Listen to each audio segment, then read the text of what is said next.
Let me introduce you to 3 women that have changed my life. Carly Thornock has changed the way I think about my relationship to my house and the stuff in it at a very strategic level. I actually like it a little better when my house is clean. But if there's a mess here and there, no big deal. I know how to handle that. It's not going to make me angry. It's not going to make me overwhelmed because things can't make me do anything. My stuff doesn't make me feel, ever. My stuff is just stuff. Dana K. White has helped me realize that my mind, like hers, works differently than naturally organized people, which means I need different tactics. When I realized that this is how my brain works, it made me realize, okay, I don't need to feel like a failure because traditional organizing advice doesn't work for me. Like I had read the books, I had looked at things, I had tried, and every time it didn't work, I felt like a failure. And I would think, okay, I think I'm actually hopeless. Like I think I'm actually broken. I think this is actually impossible for me. But when I started to realize, oh, there's a direct relationship between how my brain works and how I function in my home, I said, okay, well, I don't have to feel like a failure because traditional organizing doesn't work for me. You know, it's written by organized people. Instead, I just have to figure out what does work for me. And Jen Martin is a logistical organizational mastermind. It's something I've always loved. I've always been drawn to. And like my roommates in college made fun of me for color coding my closet. Today, this trifecta of home management geniuses is going to help us all rethink the way we manage stuff in our homes. This is the How She Moms podcast with Whitney Archibald. I'm a mother of 5 on a mission to help moms connect with your kids, manage your homes, and create your own unique version of motherhood. I curate ideas from different moms so you can pick and choose what works for you and your family. I want to start today's episode by asking you what made you click on this episode in the first place. Why do you want to listen to a podcast about managing your stuff? Maybe you're listening because it's spring and feels like a good time to clean and organize. Maybe you're listening because your house is a mess and you want that to change. Whatever your reason, let's play an annoying but useful little game that Anna McFarlane, a social media marketing expert I've been taking classes from, uses to help people figure out their true objectives. It's a game you're all very familiar with if you've ever had toddlers, called But Why? So, whatever your house looks like right now, let's assume you're listening because you want to organize it better. But why? Why do you want it to change? Do you want to be able to find things more easily? Do you want to have people over? Do you want to have more usable space? Now let's say the answer to that last but why was that you wanted more usable space. But why? What are you going to do with that usable space? What will change once you clear out the clutter? How do you want to feel in your home? So you can see where I'm going with this. Try it. Try to keep going until it seems ridiculous to ask one more but why, and then maybe go one farther than that. Today we're going to delve into our objectives for decluttering and organizing our homes, talk about how that affects our relationships, how our personalities affect the way we manage our stuff, different organizational philosophies, and the relationship of decluttering to organizing. This will be the first of 3 episodes about decluttering and organization. This one will focus mostly on the strategic level from all 3 of the contributors I mentioned in the intro, but especially Carly Thornock, a house coach and one of my favorite home philosophers. I'll let her introduce herself and tell us what she means by house coach. So I'm Carly Thornock. I live in Utah with my husband and my 3 little boys. Right now they are 8, 6, and 4. So it's super fun, very busy. And I love going out with them places because the old people stop me and they're like, wow, you sure have a lot of fun in your day, don't you? And I'm like, if that means I'm exhausted, then yes. No, but we really do have a ton of fun. Lots of dirt, lots of Legos. That's the life that I'm living right now. And I have a business called Intentional House where I help soulful moms, the moms that just like feel like there's more than just what appears on the surface when it comes to house. More better than beauty is what they're looking for. I help these kind of moms, I imagine that's your listeners, figure out their home and set it up in a way that feels relationship prioritizing. So what that means is we talk about what's pretty and we talk about design style, and I love that. It's definitely a passion of mine. And so do my clients, but mostly we talk about how we use our houses, not just for function though, not just to get things done, but to enhance our connections with ourselves, with our spouses, with our children, and with God and the universe. So it feels like a sacred and very spiritual journey that we go on. And then in the end, we pick out throw pillows. So it's amazing. It's all great. You can find Carly at intentionalhouse.com and on the Intentional House podcast, and I really recommend you start at the beginning of her podcast if you're going to start listening, which you'll probably want to by the end of this episode. Partly because what she teaches kind of builds over her episodes, but also because there's an excellent story about chocolate pudding in that first episode. I've been wanting to interview the next contributor, Dana K. White, since I started How She Moms 4 years ago. Since I have absolutely no ability to play it cool, I professed my love to Dana in my very first email to her. Dana is funny, smart, and most of all, she gets me and other people who tend toward the messier end of the spectrum. She started her blog, A Slob Comes Clean, when she had finally had enough of her perpetually messy house and decided to figure out how to truly get it under control. 14 years later, much to her surprise, she's now a decluttering expert. Dana is the mother of 3 kids from 16 to 20 and the author of 3 books, How to Manage Your Home Without Losing Your Mind, Decluttering at the Speed of Life, and Organizing for the Rest of Us. The first 2 are my favorite books about home management, and I've read lots of great books on this topic, because Dana's solutions actually work for my personality. The only reason that the 3rd one isn't one of my favorites is because I just found out about it. It came out in January, and I haven't read it yet.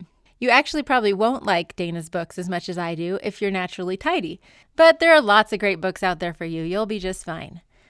You'll get a good feel for which category you fit in during this episode, and especially during next episode, which will feature my whole interview with Dana, going into more detail about both her journey and her decluttering tactics. Then in the 3rd episode in this series, we'll go deep into the logistics of organizing different rooms of our houses with professional organizer Jen Martin. I have the privilege of knowing Jen in real life since before she moved from Colorado to Utah and started her company Reset Your Nest. As you might suspect, Jen is one of those naturally organized people who has an innate genius for home management. She's also my very favorite organizer to follow on Instagram, not just because I know her, but because she teaches so well. She's not trying to hide any of her secrets. She genuinely wants you to be able to use her ideas to organize your home, whether you hire her or not. Okay, so enough fangirling about my lovely guests. It's time for the philosophical part of this episode. Let's talk about messy houses. This week, I asked the How She Moms Instagram community, how do you feel about clutter and mess? The passionate responses ranged from loathing and hatred to stress, lack of control, embarrassment, irritation, insanity, anxiety, defeat, claustrophobia, and overwhelm. And then even a few who said they can handle mess fine up to a certain threshold. After I posted the responses, I got a DM from Courtney Craig who asked, why do you think so many people responded so negatively? How did we switch to that as adults? No children care about it. I mean, there might be a few who like things organized, but how does it change as adults to where it physically makes us sick or anxious or so upset? What a great question. Why does the state of our home have such an effect on us? How do you feel about clutter and mess? I'm personally quite ambivalent about it. I use that term very deliberately because I recently realized that I've been using it wrong all these years. It doesn't really mean what I thought it meant. I always use the word ambivalent as a synonym for indifference, but what it really means is way more interesting. It means having contradictory ideas at the same time. And that's just how I feel about mess. I was raised by a mother who lived by the credo of the poem Song for a Fifth Child by Ruth Hamilton, which we actually had hanging up on our wall. It says, cleaning and scrubbing can wait till tomorrow, for babies grow up, we've learned to our sorrow. So quiet down cobwebs, dust go to sleep, I'm rocking my baby and babies don't keep. And my mom lived it. Our home was quite cluttered, although she was always good at getting rid of stuff. And it was a very happy and creative, if messy, home to grow up in. However, I was probably the tidiest in the family and the most bothered by the mess. I planned to have a much tidier house when I grew up. Then I married my husband, who grew up in a very tidy house and who's very tidy himself. Suddenly, I was the messy one. At first, I felt bad about this, like I was bad for being messy. I wish I had known Carly then. Here's what she has to say about that. The state of our house is not a moral issue, nor does it reflect our own personal worth. Not at all. And, when I say this to you, I'm sure you're like, of course, it's just a house. Like, obviously, I know that I'm more important than if my floors are mopped. But when was the last time you just let somebody come into your very messy house? Somebody comes to the door, hey, just drop by. Just drop by to see you because I like you. Are we like, great, come in, I like you too? No, we're like, well, well, yeah, you can totally come in, but it's been a really busy day. I haven't gotten around to doing the dishes yet. Like, we start making these excuses for our houses, but really we're making excuses for ourselves because we have a life and we are living our life in our houses, and we think that somehow that is a bad thing. It's completely bogus. And I have done this, and we all have done this, right? We totally are. So what I've realized is that there are stages to homes, and these stages are not seen on social media, nor are they promoted by the designers of the world. The designers of the world, we like to just blast this perfection, this like sanctuary bedroom, this kitchen with a sink full of fresh flowers and nobody around. There ain't nobody in these pictures. It's so true. And we perceive that this is normal. Like somehow this is normal, that our houses should look like the HGTV dream home with white sofas. And we have young children. Like, this is just kind of getting into our psyche. We say things like, cleanliness is next to godliness, and we believe it. We think that if we aren't tidy, we aren't good. Okay? It's really putting a damper on the 98% of our lives when people are awake. So when we live our lives for this tiny little slice of the pie that's the perfect house, and in my house looks awesome at 8 p.m. when all of my children are asleep and I have nothing else to do except for watch something on Netflix and like vacuum. You know what I mean? Like that's when my house looks great. Or like the 5 minutes before company comes over and I'm just yelling at my kids like, don't touch anything. You have to wait outside. We'll see you in an hour. Don't be in here. It's hard to live real life with real children in a way that you feel great about, like firmly founded in your motheringness with a pristine house. Okay? Now that we have 5 kids, I find myself, as I said, ambivalent. Sometimes I love messes, especially when the mess is evidence of creative screen-free play. I thank my mother for my high chaos tolerance. I usually say yes to messy play, and I prioritize creativity. Like my childhood home, it's a very creative place. Sometimes, though, it crosses the line for me and the clutter feels heavy, especially the category of mess that Dana White calls procrasticlutter, which is very hard to say, by the way. It's the clutter that requires lots of decision-making, so you end up just sticking it in piles or baskets to postpone the decisions. This seems to be a common cause for clutter loathing, as my next Instagram question revealed. I asked people what area of their houses were most cluttered, and the top 2 rooms people named were their basement or storage areas or their own bedrooms, where they tend to stash all the stuff they don't have a place for. Messiness is something Carly loves to talk about. In fact, she has a whole episode, number 6, called Meaningful Messes, and she signs off at the end of each episode with some variation on, now go get messy. In episode 6, she acknowledges that messes naturally trigger negative responses. You know what messes are. And the way you know that they're messes is because your heart starts beating and your blood starts pumping and you feel like you are about 1 second away from utter death. It is the pit of despair. Your body reacts before your brain does, and you think of all the reasons why you shouldn't have had children in the first place every time a mess happens. I highly suggest listening to that whole episode because she teaches a whole method of how to stay calm in the face of messes, including a great story about a gargantuan flower mess her kids made. But her overall point in that episode is this. We need to make the literal space for our children and ourselves to fail in our houses. Our houses are the practice field. They're the training ground. They are working hard for us, and they need to be up to the task. More importantly, we need to be up to the task to allow our houses to be the tool whereby our children develop character. So we let them make messes and we teach them how to clean them up over time, and we all get better and better at making our homes a nice place to live. Carly continues. So decide what to think about messes. Decide that messes are for growth, and decide that your house is for relationships. See what happens, just see what happens. And go all in. Now don't freak out. Totally don't freak out, okay? Don't freak out. Here's what's gonna happen.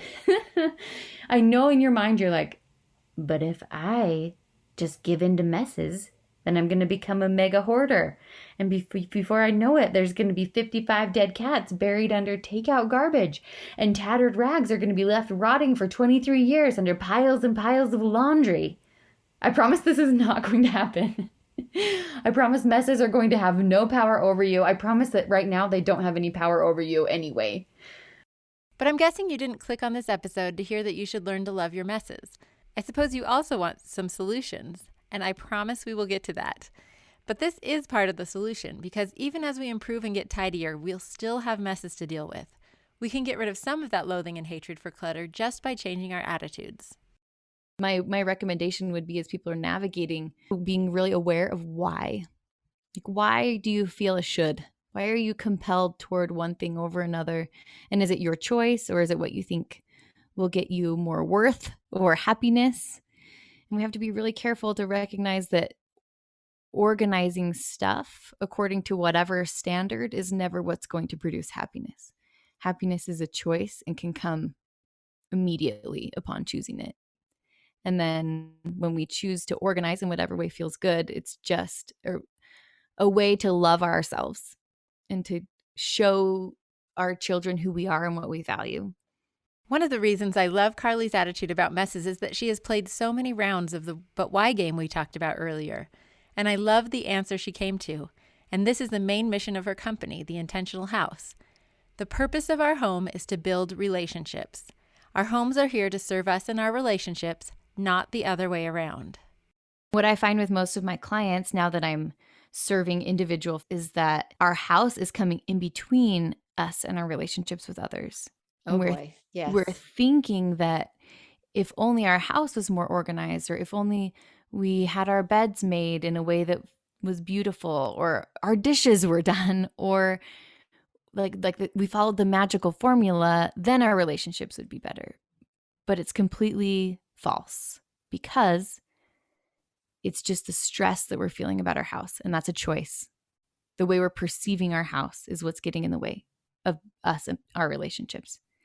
So I think we would all do well to put our houses on the clear back burner. Because like you said, nobody cares. Like, oh, I should have vacuumed more.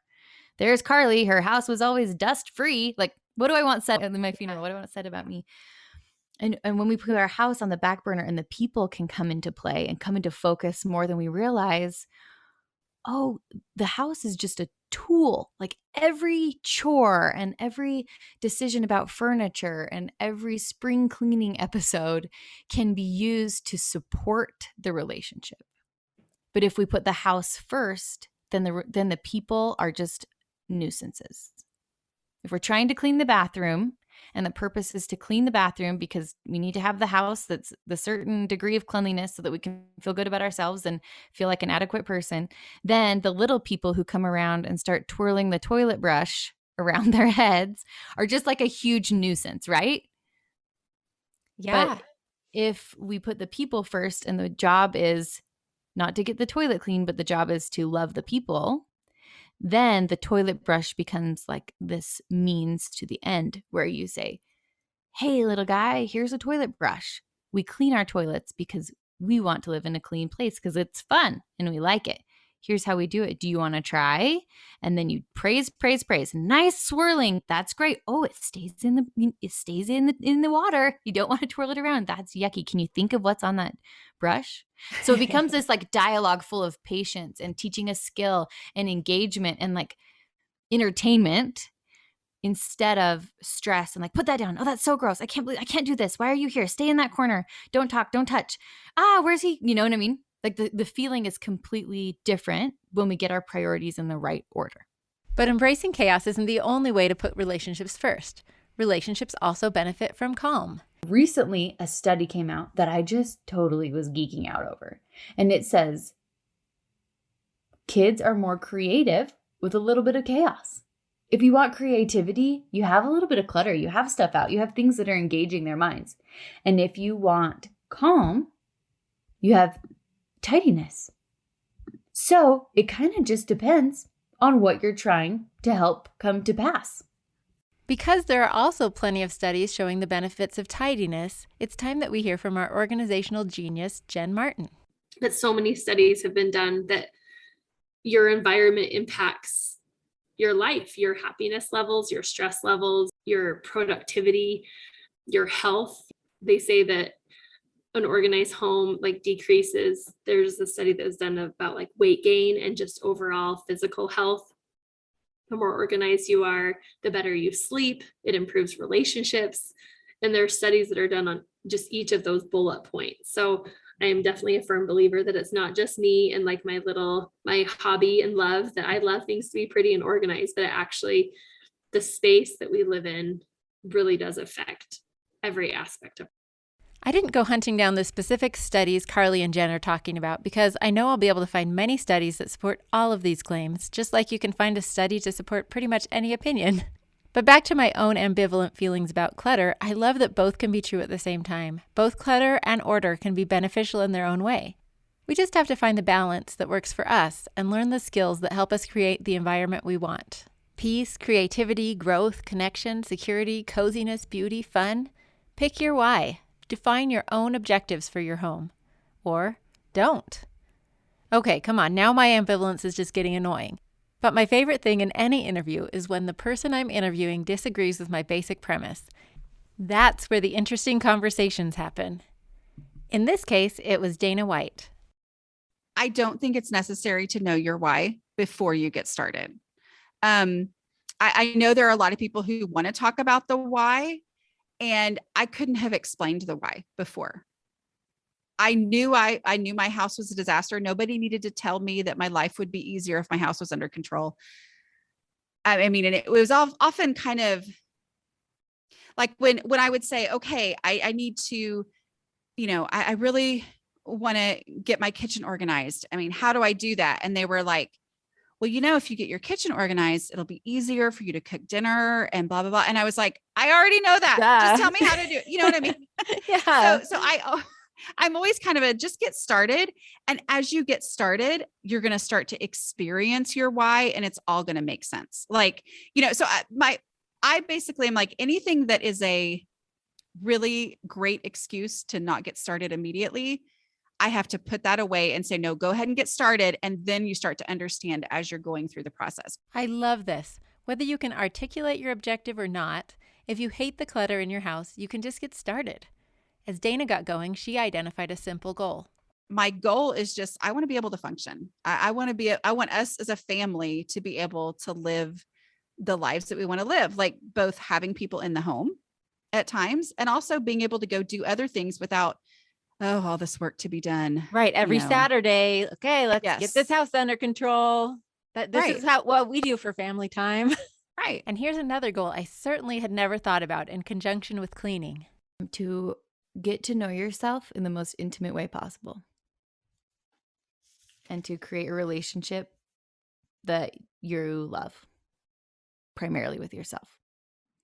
Okay, expound on that first one. What does getting to know yourself have to do with organization? Oh, man. Well, you learn a lot about a person the minute you say, let's open up your closet. And all like our homes are so symbolic of the way we think about ourselves and the way we perceive the world. So if you want to learn about yourself, start to organize. And if you want to see how you think, start to throw out clothes or the stuff under your bed or go through your kitchen cabinets and see what comes up for you. And the things that you start telling yourself are going to teach you a lot. Maybe you're somebody who says like, this doesn't fit right now, but it will, and it's my goal, and it's okay if I'm not comfortable now, but I'm working on it. But it's been 6 years. Maybe you're not you're not appreciating the present and not living in your happiness as you grow toward an end that you think is exciting.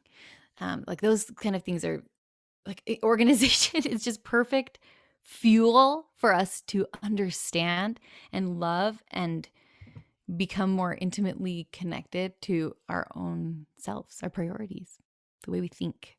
So that's why goals are important too, because it gives us a little bit of resistance. Like I want a clean closet. Okay, I have a goal, an objective, I'm working toward it. But in so doing, along the way, the objective, the clean closet, is so secondary to the growth of the process.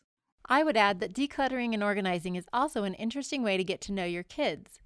You've probably already found that your kids have different tidiness aptitudes from you and from each other, and this is what we're going to discuss next. Since Jen Martin works with so many different families, I was curious to know how she figures out what systems will work with each one.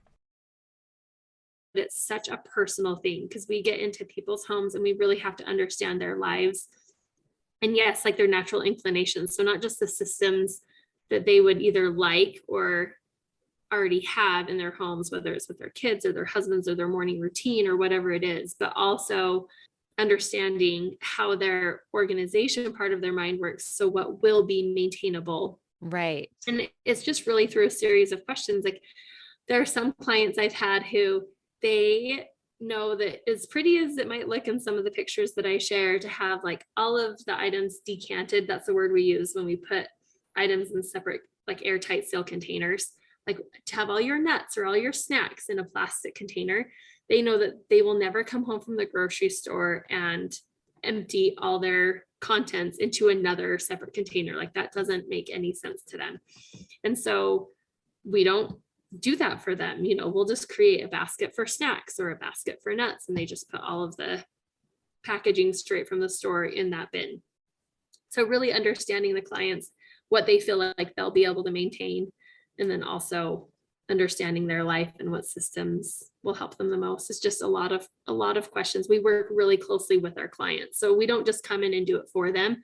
We do all the work, bring all the product, but we really have to have them there as the resource throughout the entire project so that we make sure that this is going to last for them and work for them. That's got to be such an interesting part of her job, just seeing the dynamics of so many different families. I also did a poll on Instagram to find out how many people considered themselves naturally messy or naturally organized, and the results consistently hovered around 50-50. Of course, as we've already established, Jen is firmly on the naturally organized side.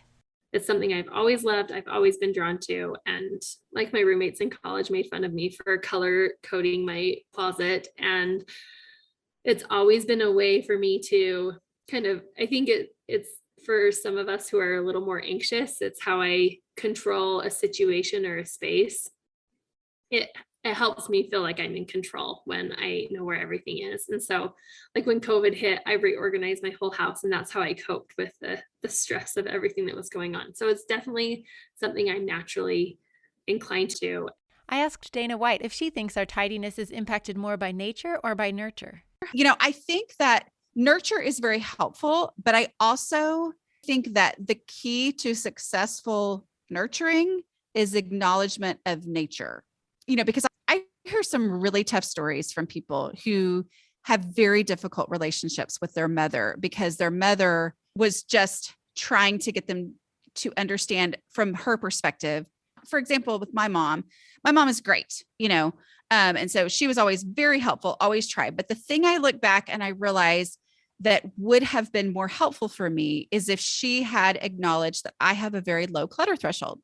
There's no way for her to know that because I hadn't grown up to write the book and make up the term, But what I know now is I have a low clutter threshold. She has a very high clutter threshold. What that means is she can handle a lot of stuff. She can keep a lot of stuff and keep it under control and her house stay under control. So she has the ability to do that. I grew up thinking that the right thing to do was to bring stuff in my home for future possibilities while it was on sale, things I might need in the future, whatever. I would bring all that stuff into my home, but I can't handle it. And so it just looked like, it was just piles, like an explosion. It was terrible.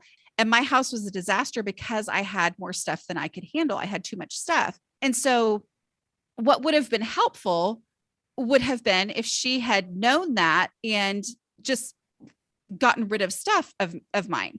But in her mind, and I'm not blaming, okay, in any way, like I'm not blaming her because like I said, she's been great, but in her mind, because she is somebody who then just organizes it and can keep it organized and can keep it under control, She never saw that the problem was too much stuff. She just kept trying to organize it.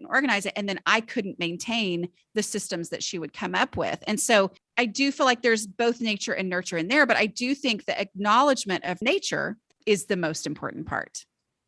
Did you catch it? The genius idea that changed my decluttering life? The clutter threshold. I already knew about cleanliness thresholds because my husband's standards and mine are so different.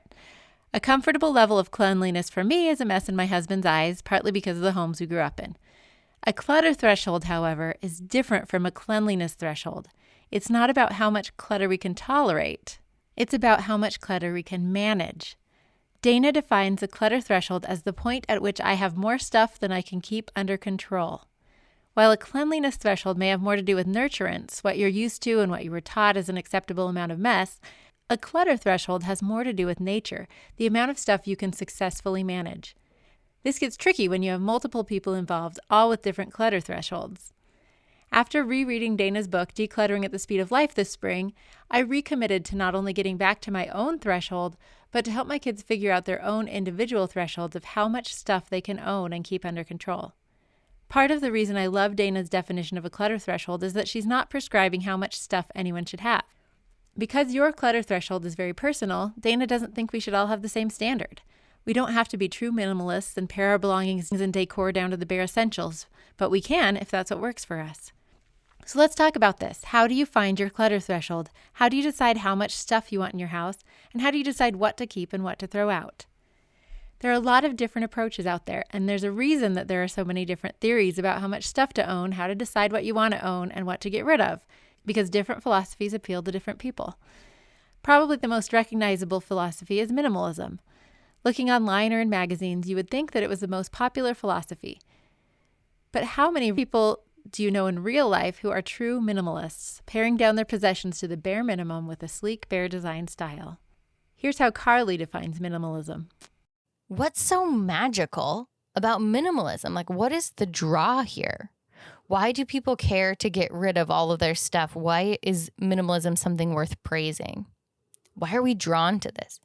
Minimalism has a few different invitations that I think are super compelling to consider. First is that it affords some fun challenges that invite us to get really clear about what we feel is necessary in our lives. And the challenges look like kicking back against what society says, or really questioning your conditioning to assess whether an item is actually practical and useful to you, or if it's just what's always been done and you've never thought about it intentionally. In minimalism, we streamline our energy and what I call babysitting time, where we're looking after our possessions, not even our children, not even like true babysitting time, just like our possession babysitting time, the effort, the space, and the hours we need to put into caring for and maintaining the things that we own. We can streamline these outputs by minimizing the inputs. Makes sense, right? Like if you don't have a counter, you don't have to clean your counter. If you don't have all the appliances, you don't have to worry about storing all the appliances. And in a lot of ways, this is a solution to so many problems. First and foremost, I think of the toy room. I have my clients pick 2 bins, 2 categories of toys per child to put in their toy room. And of course, this is prime for kids that are like 10 to 12 and under, where they're still playing with toys. Because as we grow, our toys change, right? But when you have little kids and you're in toy phase, to have so many toys, to have a whole room chock full of toys is energetically draining for a child, and it's energetically draining for the parent, which is why I have so many moms coming to me being like, let's talk about the toy room. Something has to be done about the toy room. Whereas if we just took a minimalist approach and we simplified the actual physical things that we have to care for, to babysit, then the problem almost solves itself. Of course, Carly has a whole episode about this, episode 47 of Intentional House Podcast, Essentialism over Minimalism, which, again, I highly recommend. If minimalism is what you're looking for, go for it. As I researched, I came across many proponents of minimalism, but also many opponents of it, like Taylor Giardana of flourishmentory.com, who says, Minimalism is all about living as your most efficient self, but efficiency doesn't always bring about happiness. Often those trying out minimalism will begin to feel a void in their home and try to fill it again with stuff, hoping to regain their sense of self. Your living areas are best enjoyed when they reflect your style and creativity as an inviting space. Because we're used to a fair amount of stimulation in our everyday lives, our eyes are happy when we find the right amount of layers and patterns to carry the eye. Our eyes are used to it, so they've come to expect it. You can certainly achieve this look without a ton of clutter and end up with a space that is well balanced and chic. End quote. But as you heard in the title of the podcast episode I just mentioned, Carly Thornock is a proponent of essentialism rather than minimalism, based on the book Essentialism by Greg McKeown, whom she's quoting from in this clip from that same episode. So here is how essentialism is different, okay? You think less but better instead of less because. You choose the essential few over the trivial many. The essential few, I love this, over the trivial many. When we are in an essentialist mindset, few usually does the trick. But if you find that there's an essential many, you're allowed. You're allowed to have an essential many 500 spoon collection if that is what you want. But most of us find that when we think about how many spoons we essentially need, the answer is about 12. 12 to 20, depending on the size of your family, depending on your dishwashing habits. We don't need 500. Most of us. But there's going to be somebody who does, and that's totally okay. That is essentialism for them. We choose one over many, and we make giant strides in a focused effort. Then Carly takes it a step further with the term intentionalism. Now, an intentionalist approach would be you design your space with only the essential things, and you define those things as what I need and I want, truly, from a place of rootedness and deep love. You don't care what Modern Magazine says, and you buy what you love, what speaks to you. You invite people into your space whenever. You're not worried about evidence of your life showing. You love it. You're able to have people in your imperfect life, and you're able to hold space for yourself because it's essential to your health and it's essential to the way you want to show up for yourself, for your friends. You can be okay with having tons of toys.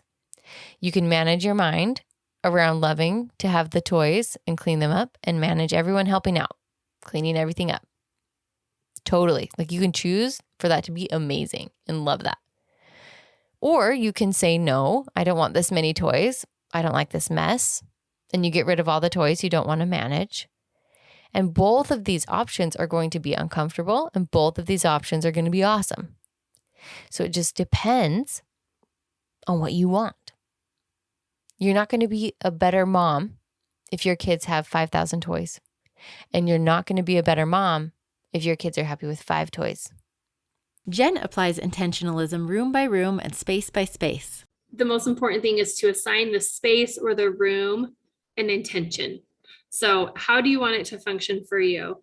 And as you are editing and pulling things out, or if you're moving into a new space, as you look at each item or each category or zone, whatever it is, really coming back to that question of, does this help fill the intention? Or do I just not know where else to put it? So I find this a lot with the pantry, and it's fine. I mean, pantries and kitchens, there's a lot of gray area, and sometimes things just don't fit in your kitchen. So then they end up in the pantry, or sometimes you don't know where else to put it. So it just ends up, I feel like a lot of things end up in the pantry. But if you want your pantry to be a place where it's just food, or if you know that you want it to be food, and lots of people have butler's pantries these days. So you also maybe want food and a place to be able to prepare your smoothies or prepare your drinks, whatever it is, bringing everything together so that the intention of this space is fulfilled. I don't know a better word, is achieved. And then anything extra needs to go somewhere else where that intention is going to be, where it's going to fall into that category. So I just think landing spots happen in our homes where things tend to pile up, whether it's school papers or returns, incoming and outgoing. And until I think just really deciding like, okay, these just always end up here. is that achieving the intent of the room? And if it's not, then maybe moving that to somewhere else, or just designating a spot, whether it's for returns or donations or office supplies or whatever it is. Just really establishing purpose behind each space is where I start. Okay, so on a practical level, how do you choose what you want to keep and what you want to throw out? One method is the KonMari method, invented by Marie Kondo, author of The Life-Changing Magic of Tidying Up. You're probably all familiar with her method of holding each possession in your hands, deciding if it sparks joy, and getting rid of it if it doesn't. This applies to what you bring into your home as well as what is already in your home. Carly's version of this is, if it isn't a clear yes, it's a clear no. So for you, if you don't know if you like the couch, then it's a no. Until you find the couch that you're a very clear yes. We don't just go buy things to fill up the spaces. We wait until we know what we want and until it's clearly a yes for us. And here's how Jen Martin walks her clients through the decision process of what to keep and what to get rid of. There's a series of questions we ask, no matter what space it is, like how long since you've used it, or is it still serving a purpose? If you haven't used it in a few months, when are you planning on using it?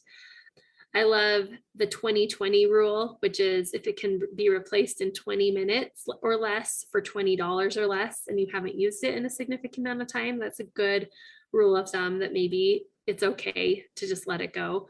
So I explain those principles to my client. We go through everything, even in the spaces where they said they've already kind of done an edit.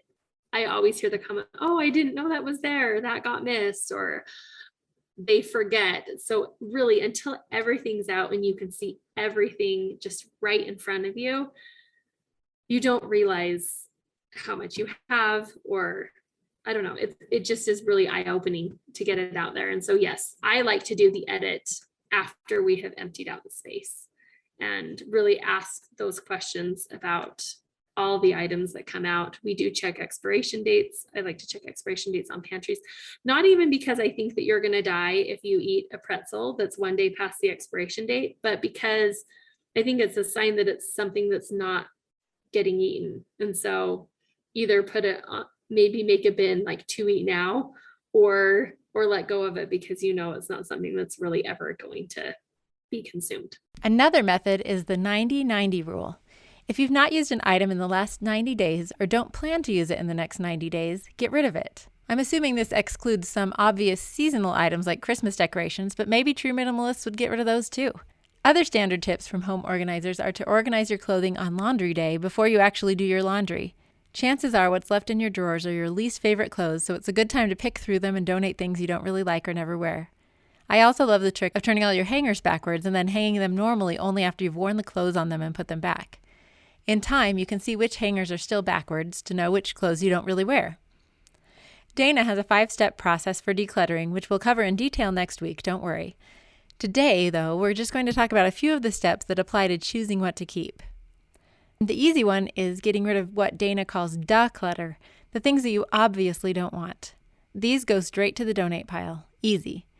When you get down to the more difficult things that require decisions, she has 2 decluttering questions. 1, where would I look for this first? And 2, if I needed this, would it occur to me that I already had it? The reality is, if you never would have gone looking for it, you would have either made do or you would have gone out and bought another one.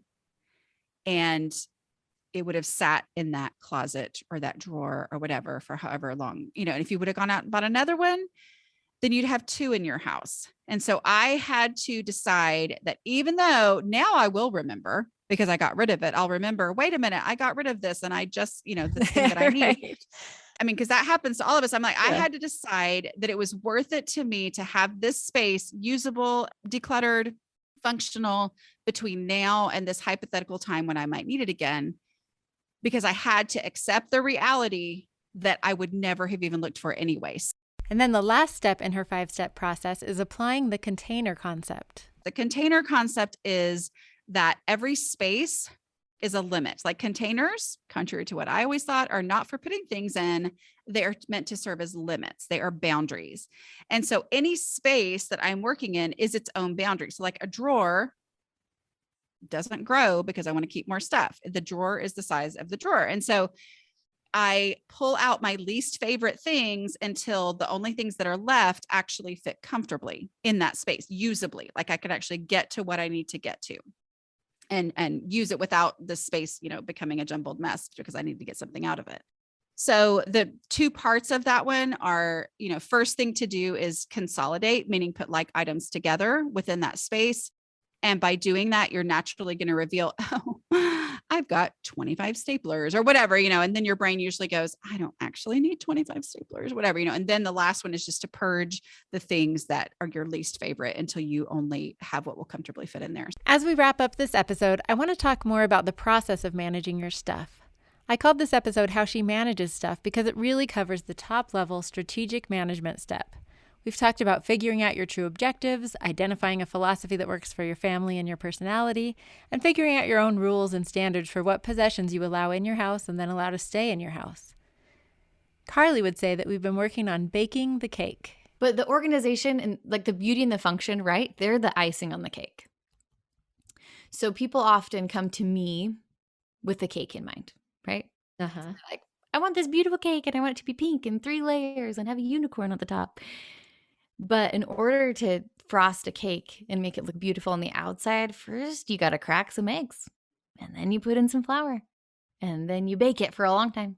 Like there's just a process to a very like sturdy, beautiful and tasty and filling cake that checks all the boxes. But it's easy to think that the frosting is what we're after. So to me, organization is the frosting, where you have done the work of understanding what you love and why, and what relationships look like to you, and the time you want to be spending maintaining your things, and the kind of aesthetic you appreciate, and the purpose, the function of a place. Then and only then do we buy bins. Then and only then do we talk about whether forks should go in this drawer or that drawer, or how to segregate your refrigerator for whatever aesthetic sake, or to find things easier. It's all part of the whole. It's all part of creating the cake. Without the frosting, it's not the cake you want either. So important, but it's just not foundational. So if we're to that point with my clients and we've worked together for a while, and usually it takes us about 3 months to do this the first time with one room. So it's a long baking process. Wow, okay. But when we get to the organization, it goes fast and it's easy because they understand themselves so well by then. Then it's like, oh, I want 3 pens and a book on my nightstand. Easy. Done. What else do we need to even talk about? So we baked this cake, and in the next 2 episodes, we'll talk about the icing, the actual decluttering and organization. These are not the same thing. Dana explains it well. I used to look around my house. It was so messy. And I would be like, oh, I've got to get organized. Oh, I've got to get organized. Because it feels like that's the answer, right? But when I would say, okay, I'm going to actually tackle this space and I'm going to get organized today, the first thing I would do is sit down and make a plan for how it was all going to work. Or I would go shopping for organizing products. And I wasn't actually doing anything. And usually I used up all my energy that I had experienced in this moment where I was like, things are going to change right now. I used up all that energy with the planning and the shopping. And then I never got to actually doing anything. And so because I was at such a low point, I said, I'm just going to declutter. Like, I don't even have it in me to organize. I'm not even going to worry about that. I'm just going to declutter. And when I did that, my house started to really change in the way that I had always wanted it to when I said I needed to get organized. You know what I mean? Like, just getting stuff out of my house that didn't need to be there made my house look better, feel better, function better. Like, all of the things I wanted from organizing, I actually got by just getting out the excess.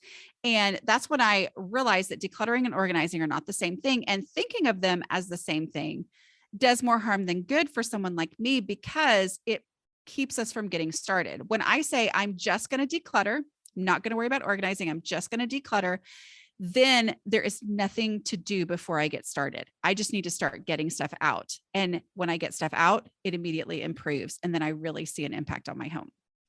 So next week, Dana will teach us about decluttering. If you're naturally tidy and have that part down, you can skip straight to the following week where Jen Martin will take us to the next level and teach us how to organize our stuff, even highlighting a few specific rooms. I hope these 3 women will help you get through your spring cleaning as much as they've been helping me this month. Carly, Dana, and Jen are pretty much the dream team between the 3 of them, covering all the strategic, tactical, and logistical bases. Let's end with some parting philosophical thoughts from Carly. An organized home to me means an organized mind, and that can look like a bunch of different things. So to me, when I have an organized mind, I know what my priorities are, so I'm not worried about my house, really. When I have an organized mind, I am able to be present with my children and not listening to the dishes screaming at me. That's when I know that I have an organized mind and therefore an organized house. And when I'm in an organized mind, I make time for my house as well. And I prioritize my house as well because I do enjoy a clean house. But I put it on my schedule when it's time to clean and when it's time to organize. And then I get it done. And when it's not time to clean and organize, I don't let it bother me. So to me, it's all about the mindset behind it. And it's less about like stressing about things getting done and lasting, which they never do. Like exhibit A, laundry. Exhibit B, like any vacuuming you've ever done, like lasts for 3 seconds, right? Like if the purpose is getting done, it doesn't stay when we feel very frustrated. Same with like organization of things. Like the junk drawer always is just going to get junky and you have to kind of de-junk it every once in a while. But if you know that that's part of the process, that feels organized. Like the process, the life approach is organized and you are in control of how you perceive it. Therefore, no matter where you are in the circle of life, it doesn't get you down. Thank you so much for listening to the How She Moms podcast and for being part of this community. There are so many other ways for you to connect and hopefully also contribute. I share tips and ideas regularly on Instagram and Facebook at How She Moms. You can find past episodes and other resources at howshemoms.com. And you can always just email me directly at whitney@howshemoms.com. Special thanks to my own wonderful mom, Susan Singley, for recording my theme music. She played this song all the time when I was growing up, and to me, it's the soundtrack of motherhood.